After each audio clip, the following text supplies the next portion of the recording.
Documentary روم کے دوستو السلام علیکم دوستو 3 خطرناک افراد ایک انتہائی حفاظتی قید خانے سے غائب ہو گئے۔ پیچھے نہ کوئی نشان چھوڑا، نہ کوئی سرنگ اور نہ ہی کوئی محافظ ان کو پکڑ سکا۔ بس 6 ماہ کے اندر انہوں نے ملک کی سب سے محفوظ جیلوں میں سے ایک سے فرار ہونے کی بڑی باریک بینی سے منصوبہ بندی کی۔ اس سارے منصوبے کے پیچھے ایک ایرانی نژاد امریکی ذہنی مریض تھا، اتنا خطرناک اور چالاک کہ کسی کو بھی اپنے حکم کا پابند بنا سکتا تھا۔ کوئی نہیں جانتا تھا کہ وہ فرار کے لیے کس حد تک جا سکتا ہے، جس نے صرف بستر کی چادریں، آری اور ایک موبائل فون کے ذریعے یہ منصوبہ انجام دیا۔ سال 2016، اورنج کاؤنٹی مردوں کی جیل۔ یہ ایک قلعہ نما جیل تھی، 5 منزلہ عمارت جسے بدترین مجرم کو رکھنے کے لیے بنایا گیا تھا۔ اس کے اندر 60 سے زائد قیدی ایک ہی کوٹری میں بند کیے جاتے تھے اور ہر وقت گارڈز ان پر نظر رکھتے تھے۔ نہ پرائیویسی، نہ چھپنے کی جگہ، اور زیادہ تر لوگوں کے لیے یہاں سے نکلنا کوئی معمولی بات نہیں تھی۔ نیری ایک ایرانی تارکین وطن کے ہاں پیدا ہوا۔ نہایت ہی پرکشش ذہین مگر ہمیشہ قانون کی خلاف ورزی کی عادت رکھنے والا تھا۔ 2012 تک نیری کے جرائم اتنے خوفناک تھے جتنے کہ وہ بربریت سے بھرپور تھے۔ اس کا پہلا جرم 2012 میں چرس ڈسپنسری کے مالک کو اغوا کرنا تھا۔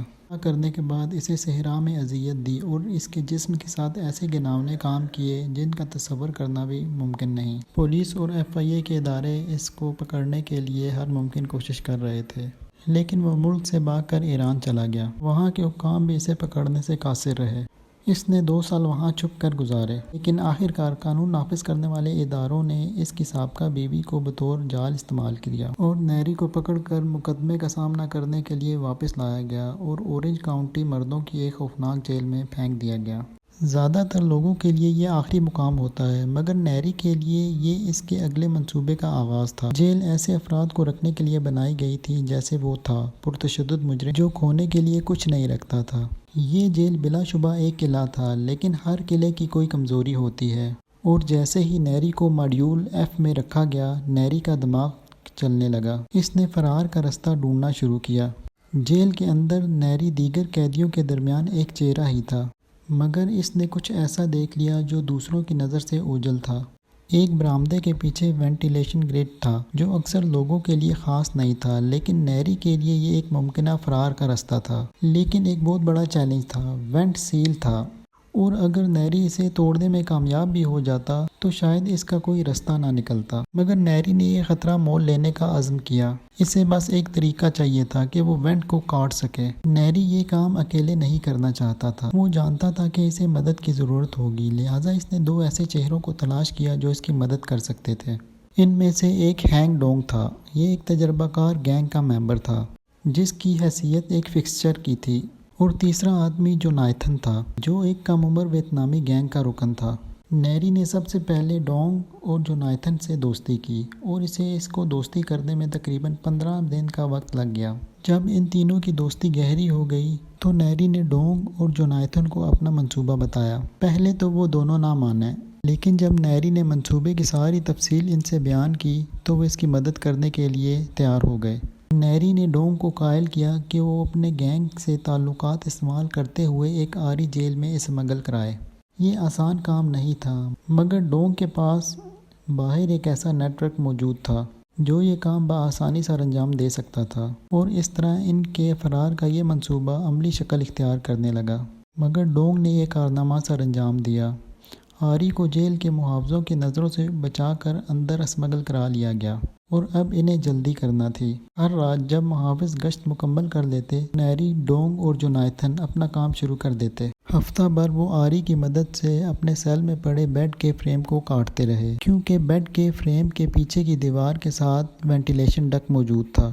ڈونگ عرصہ 7 سال سے اس جیل میں قید تھا، لہٰذا اسے ڈکٹ وینٹیلیشن کے بارے میں سب علم تھا۔ ان تینوں نے مکمل خاموشی سے کام سٹارٹ کیا۔ انہیں مکمل خاموشی میں کام کرنا پڑا، اپنے اوزاروں اور پیش رفت کو محافظوں اور دیگر قیدیوں سے چھپانا پڑتا۔ ایک غلط حرکت، ایک اونچی آواز اور سب کچھ برباد ہو سکتا تھا۔ جیل کے اندر تناؤ بڑھ رہا تھا کیونکہ نیری کا مقدمہ قریب آ رہا تھا اور فرار کا وقت محدود ہوتا جا رہا تھا۔ 16 دنوں کی طویل محنت کے بعد جب آخرکار انہوں نے بستر کا فریم توڑ دیا اور اب انہیں وینٹ تک براہ راست رسائی حاصل ہو گئی تھی، مگر سب سے مشکل مرحلہ ابھی باقی تھا۔ وینٹ کا نظام ایک بھول بھلیاں تھا۔ ایک تنگ اندھیری گزرگاہ جو جیل کی عمارت میں گھوم رہی تھی۔ انہیں نہیں معلوم تھا کہ یہ انہیں کہاں لے جائے گی، لیکن ان کے پاس کوئی دوسرا راستہ نہیں تھا۔ بستر کا فریم ہٹانے کے بعد انہوں نے اگلے 8 دن وینٹ کی گرڈ کو کاٹنے کا کام شروع کیا۔ ہر رات ان کے لیے ایک امتحان تھی، کیونکہ محافظ گشت کرتے رہتے تھے، اس بات سے بالکل بے خبر تھے کہ ان کے نیچے ایک فرار کا منصوبہ تیار کیا جا رہا ہے۔ آخر کار گرڈ کھل گئی اور وہ اندر داخل ہو گئے، مگر وینٹ سے رینگنا صرف پہلا قدم تھا۔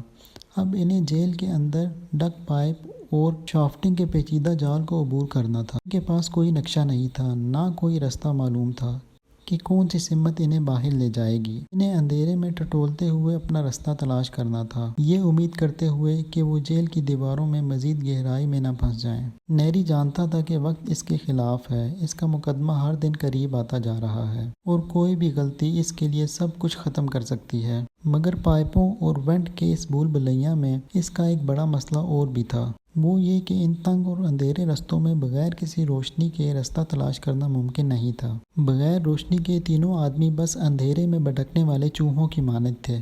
باہر کی دنیا میں شاید موبائل فون ایک معمولی چیز ہے، مگر اورنج کاؤنٹی کی جیل کے اندر یہ سب کچھ تھا: روشنی، رابطے کا ذریعہ اور یہاں تک کہ فرار کی ویڈیو بنانے کا بھی ذریعہ۔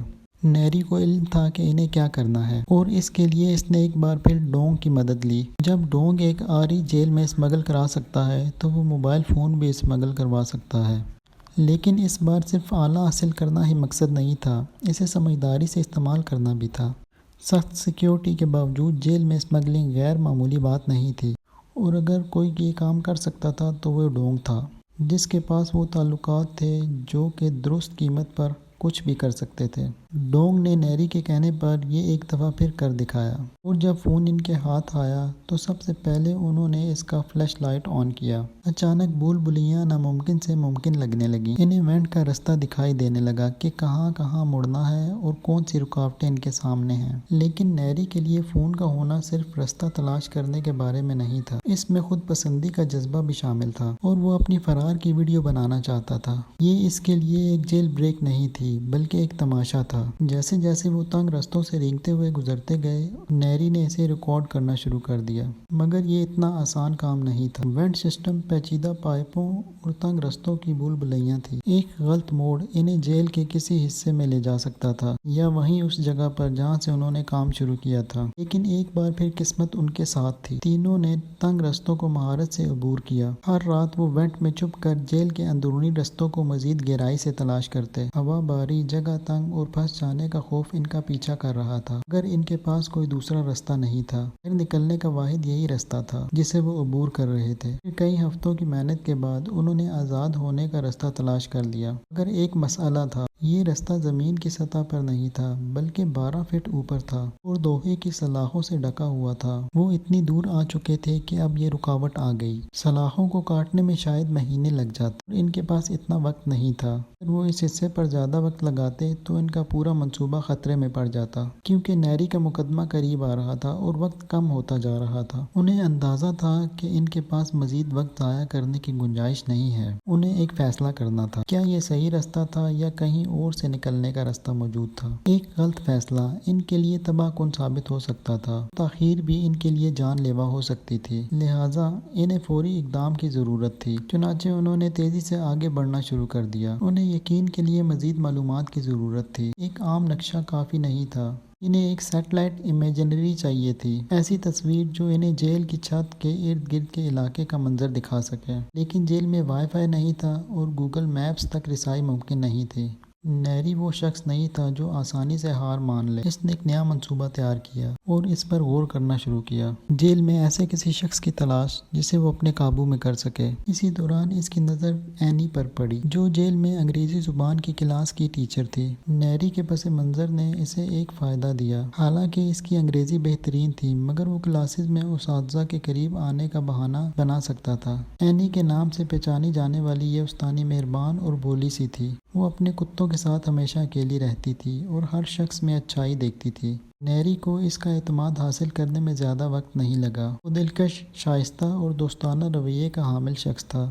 اس لیے نیری نے آسانی سے اینی سے دوستی کر لی۔ نیری نے چالاکی سے بات کو آگے بڑھایا۔ اس نے اینی سے کہا کہ اس کا وکیل اس سے اکثر ملنے نہیں آتا اور اسے وکیل کے دفتر کا محل وقوع معلوم کرنا ہے تاکہ جیل انتظامیہ اس سے رابطہ کر سکے۔ حقیقت میں نیری کو علم تھا کہ وکیل کا دفتر جیل کی سڑک کے عین سامنے موجود ہے، مگر اس نے اس بہانے سے نقشہ مانگا کہ اس میں جیل کا نقشہ بھی شامل ہو۔ اینی اصل ارادے سے بے خبر تھی، چنانچہ اس درخواست پر راضی ہو گئی۔ اسے اندازہ نہیں تھا کہ وہ ایک بڑے فرار منصوبے کا نادستہ حصہ بننے جا رہی ہے۔ نیری کے پاس اب وہ سب کچھ تھا جسے اس کی ضرورت تھی۔ اب اس کے پاس ایک آری موبائل فون اور ایک تفصیلی نقشہ موجود تھا۔ وہ دیواریں جو کبھی ناقابل تسخیر لگتی تھیں اب آہستہ آہستہ ٹوٹتی ہوئی محسوس ہو رہی تھیں، مگر جیسے ہی وہ وینٹ کے نیچے کھڑے ہوئے اوپر دیکھتے ہوئے انہیں حقیقت کا سامنا ہوا۔ یہ آسان نہیں ہوگا۔ 12 فٹ کی اونچائی، لوہے کی سلاخیں اور سٹیل ان کی آزادی میں رکاوٹ بن رہے تھے، لیکن نیری جو ہر رکاوٹ کے لیے ایک حل تلاش کر لیتا تھا۔ اس کے پاس اس کے لیے ایک تدبیر تھی، جیل کی چادریں، ایسی سادہ چیزیں جو ایک جان بچانے والی رسی بن سکتی تھیں۔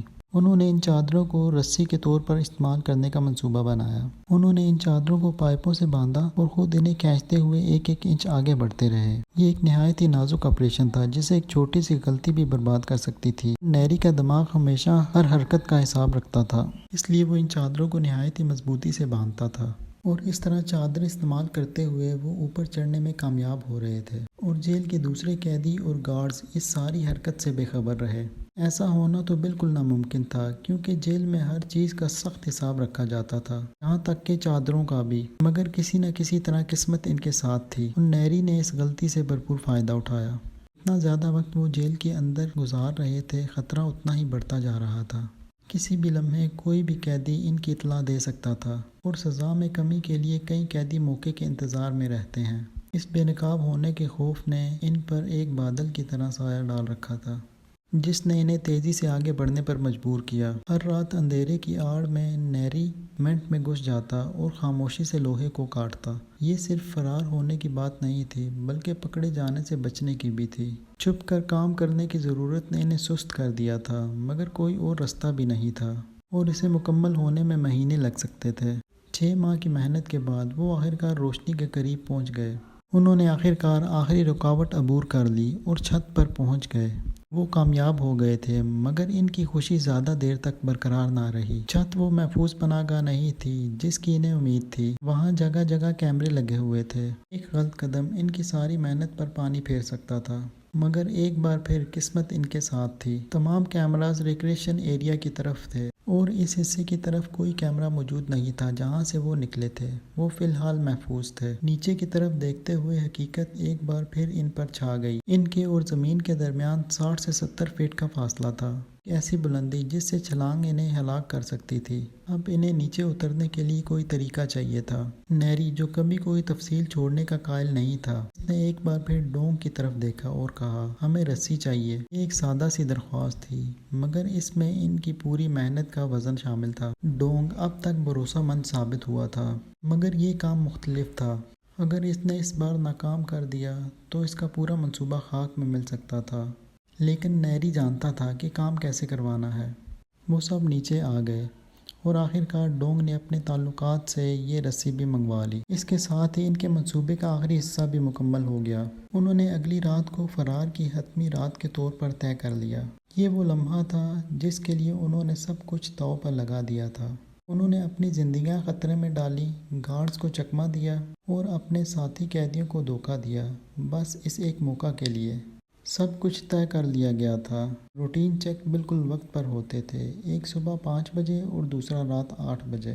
اگر انہیں فرار ہونا تھا تو رات کے گہرے سناٹے میں ہی ممکن تھا۔ یہ بہت ہی بزی سٹی تھا جہاں بہت سی بلڈنگز اور کافی شاپس موجود تھیں، اس لیے وہاں دن کی روشنی میں فرار ہونا ممکن نہیں تھا۔ لہٰذا انہوں نے رات 8 بجے گنتی ہونے کے بعد کا وقت طے کیا۔ رات 8 بجے کے بعد جیسے ہی وہ وینٹ سے باہر نکلے، چھت کی طرف بڑھنے والا ہر قدم انہیں آزادی یا بربادی کے قریب لے جا رہا تھا۔ ایک ایک کر کے وہ جیل کی تاریک راہوں پر رینگتے ہوئے گزر رہے تھے اور چھت تک پہنچنے کی کوشش کر رہے تھے، مگر آخری رکاوٹ ان کے سامنے حائل تھی۔ 5 منزلہ بلندی ان کے اور زمین کے درمیان حائل تھی۔ یہ اونچائی دیکھ کر دل دہل جاتا تھا۔ غلطی اور انجام موت تھا، مگر اتنی تیاری اور محنت کے بعد واپس پلٹنا کوئی آسان آپشن نہیں تھا۔ کنارے پر کھڑے ہو کر نیچے جھانکتے ہوئے انہوں نے اپنا سب سے بڑا امتحان دیا۔ کیا رسی ان کا وزن برداشت کر سکے گی؟ وہ اس مقام پر تھے جہاں نہ کوئی آزمائش تھی، نہ کوئی مشق اور نہ ہی کوئی حفاظتی تدبیر۔ اگر رسی ٹوٹ گئی یا ان کی چادروں سے بنائی ہوئی رسی فیل ہو گئی تو وہ سب مارے جائیں گے، اور اگر وہ کسی طرح بچ بھی گئے تو وہ اورنج کاؤنٹی جیل کے گیٹ کے سامنے گریں گے۔ پہلا قدم جو نائتھن نے لیا، جو سب سے چھوٹا تھا، اس نے رسی کو مضبوطی سے پکڑ کر نیچے اترنا شروع کیا اور زمین پر حفاظت سے پہنچ گیا۔ ایک شخص حفاظت سے نیچے پہنچ گیا تھا، اب دو باقی تھے، نیری اور ڈونگ۔ نیری نے ڈونگ کو نیچے اترنے کا کہا، وہ بھی اسی احتیاط سے نیچے اتر گیا۔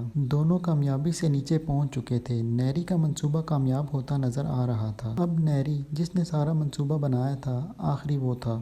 اس نے اپنے ساتھیوں کو نیچے اترتے دیکھا۔ اس کی باری تھی۔ ہر قدم، ہر خطرہ، ہر چالاکی اسی لمحے کے لیے تھی۔ مگر جیسے ہی وہ آدھے رستے میں تھا، اچانک دو گارڈز اورنج کاؤنٹی کی بلڈنگ کے گیٹ کے سامنے سگریٹ پیتے ہوئے چہل قدمی کر رہے تھے۔ نیری ہوا میں لٹکا ہوا تھا۔ اس نے دل کی دھڑکن پر قابو رکھتے ہوئے رسی کو مضبوطی سے پکڑے رکھا۔ اگر ان گارڈز نے اوپر دیکھ لیا تو سب برباد ہو جائے گا۔ نیری نے اپنی سانس روک کے رکھی۔ منٹ گھنٹوں جیسے لگ رہے تھے۔ ایک معمولی سی آواز، ایک ذرا سی سرسراہٹ، ایک ذرا سی غلطی ان کے لیے مشکل کا باعث بن سکتی تھی۔ مگر خوش قسمتی سے گارڈز نے اوپر نہیں دیکھا، اپنا سگریٹ ختم کیا اور واپس اندر چلے گئے۔ جب رستہ صاف ہو گیا تو نیری نے احتیاط سے خود کو زمین پر اتار لیا۔